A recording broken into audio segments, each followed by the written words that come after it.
सो hey guys, लॉकी season 2 previous episode में जैसे कि हमने देखा कि विक्टर टाइमली जो इनकी आंख में था टेम्परल लूम को ठीक करने के लिए, वो अब नहीं रहा और अब टेम्परल लूम भी फट चुका है। तो यहाँ अब एपिसोड 5 शुरू होता है, जहाँ लॉकी अब देखता है कि उसके अलावा वहाँ से सब गायब हो चुके हैं और अब उसके साथ फिर से टाइम स्लिप वाली प्रॉब्लम शुरू हो गई है। जिसके बाद अब टीवी पूरा खत्म होना शुरू हो गया था और अब लॉकी वहाँ से टाइम स्लिप करके निकल जाता है और वहाँ हम देखते हैं किसी को जो जेल में बंद है, जो ब्रांच टाइमलाइन में 1962 सैन फ्रांसिस्को कैलिफोर्निया में है, और वहाँ से जुगाड़ लगा के कुछ लोगों के साथ वो वहाँ से भाग रहा होता है और तभी वहाँ उसे लॉकी मिलता है, जो टाइम स्लिप करके सीधा केसी के पास पहुँच गया था। लेकिन अब केसी टीवी वाला केसी नहीं था, बल्कि वो अपना नाम फ्रैंक बताता है और वो लॉकी को नहीं पहचानता। लेकिन बड़ी बात तो ये थी कि लॉकी खुद नहीं जानता था कि आखिर टाइम स्लिप से वो यहाँ कैसे पहुँच गया। और लॉकी फिर से टाइम स्लिप करता है, जहाँ एक दो जगह जाने के बाद लॉकी पहुँच जाता है B15 के ब्रांच टाइमलाइन 2012 न्यूयॉर्क में, जहाँ B15 एक डॉक्टर है और वहाँ अचानक लॉकी आता है और फिर जाता भी है, जिसे देखकर B15 शॉक में थी। जिसके बाद लॉकी सीधा पहुंचता है जहां मॉर्बियस एक वाटर स्कूटर पर बैठा हुआ दिखता है, जहां वो थोड़ा चिल करता दिखता है, जो कि होता है 2022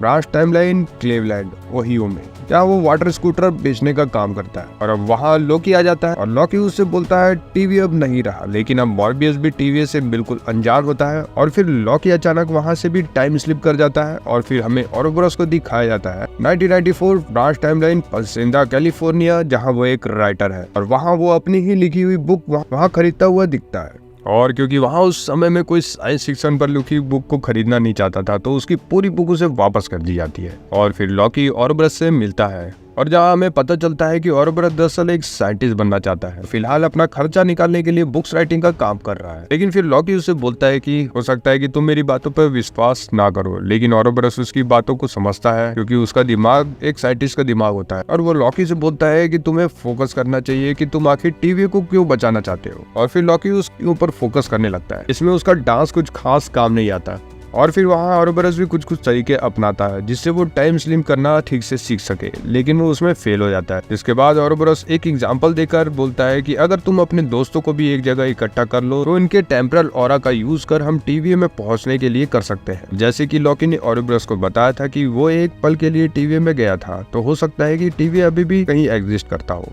लेकिन ओरोबोरस बोलता है कि उन सभी का टेम्परल ऑरा को स्कैन कर हम वहां पहुंच तो सकते हैं, लेकिन अभी मेरे पास ऐसा कुछ बनाने के लिए कोई टेक्निक नहीं है और ऐसा करने के लिए उसे सालों का वक्त लग जाएगा। लेकिन फिर लॉकी को टीवी से ली गाइड बुक का याद आता है, जो कि ओरोबोरस ने ही लिखी होती है और फिर वो अचानक वहां से टाइम स्लिप कर जाता है और वो पहुंच जाता है मॉर्बियस के घर के बाहर, जहाँ जाकर वो बिल्कुल कैजुअल बातें करता है ताकि मॉर्बियस को वो धीरे से अपनी बातों को समझा सके, क्योंकि तुम एक टीवी के वर्कर हो और अगर तुम मेरे साथ नहीं चले तो पूरी टाइमलाइन खत्म हो जाएगी। और तभी वहाँ ओरोबोरस टाइम डोर से निकलता है, तो उसे देखकर लॉकी बोलता है तुम इतनी जल्दी यहाँ कैसे आ गए। और ओरो बोलता है कि जल्दी, पूरे 18 से 19 महीने के बाद अगर तुम इसे जल्दी बोलते हो तो हाँ मैं ठीक है जल्दी आ गया। और फिर लॉकी मॉर्बियस को टाइम डोर से कुछ मिनट पहले का व्यू दिखाता है, जहाँ उससे वो बोलता है कि अगर तुम मेरा साथ देते हो तो मैं तुम्हें बिल्कुल वही टाइम में वापस छोड़ दूंगा जहाँ से तुम चले थे, और जिससे कि तुम्हारे बच्चों को पता भी नहीं चलेगा कि तुम यहाँ से कहीं गए थे। लेकिन मॉर्बियस बोलता है कि लेकिन मुझे तो पता चलेगा। लेकिन फिर वहाँ लॉकी बोलता है कि अगर पूरी टाइमलाइन ही खत्म हो जाती तो फिर तुम्हारे बच्चे और तुम्हारा वक्त कहाँ जाएगा।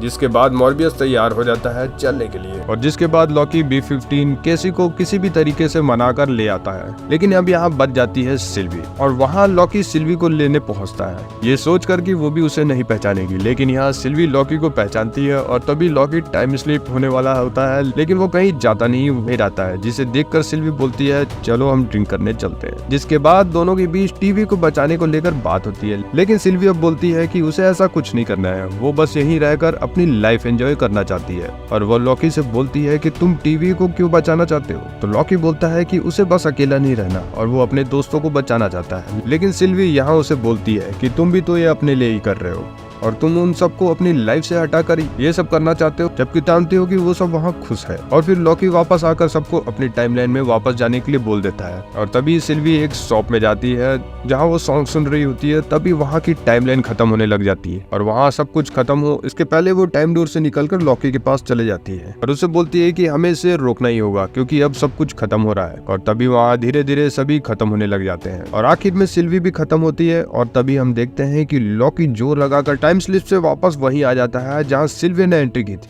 और वो बोलता है कि उसने टाइम स्लिप को समझ लिया है और वो अब इसे कंट्रोल भी करने लग गया है। और अब वो फिर से टाइम स्लिप करता है और जहाँ वो टीवी में जा पहुंचता है उस समय पर जहाँ टेम्पोरल लूप में गड़बड़ी चालू हो गई थी। यानी कि अब उसके पास एक मौका होगा वो इसे फिर से एक बार ठीक कर सके। वीडियो अच्छी लगी हो तो लाइक एंड शेयर जरूर करें और चैनल को सब्सक्राइब